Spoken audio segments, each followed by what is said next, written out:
আপনি ভাবতে পারেন 3.5 মাস উচ্চ মাধ্যমিক ফলাফল প্রকাশের পরে অ্যাডমিশন হলো না, গোটা ভারতবর্ষে অ্যাডমিশন কমপ্লিট।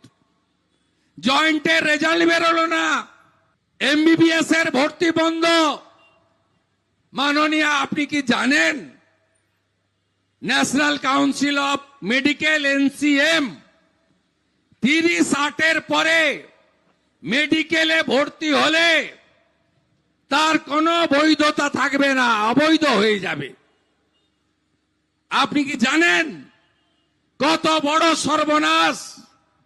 কয়েক লক্ষ উত্তীর্ণ মেধাযুক্ত ছাত্রছাত্রী, তাদের অভিভাবক অভিভাবিকা শিক্ষা প্রতিষ্ঠানে করছে। কারণ দুটো।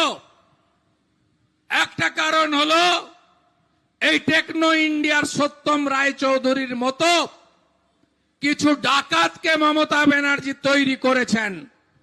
প্রাইভেট কলেজ, প্রাইভেট ইউনিভার্সিটি, ব্যাঙের ছাতার মতো চারিদিকে সব প্রাইভেট প্রাইভেট প্রাইভেট।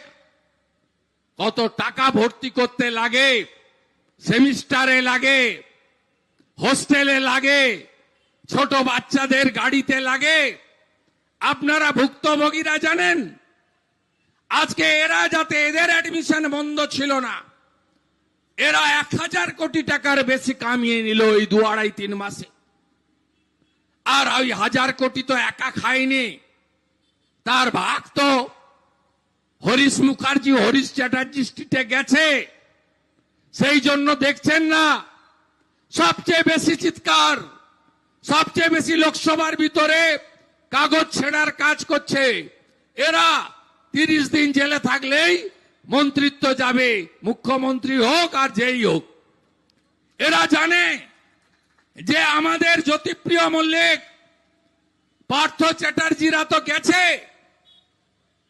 আরো কিছুদিনের মধ্যে আমাদের অনেককে যেতে হবে। এই মুখ্যমন্ত্রী জানে পরিবর্তনের সরকার এলে এই মুখ্যমন্ত্রী যা যা কাণ্ড করে গেছেন তার সব তথ্য ডকুমেন্ট আমাদের হাতে আছে।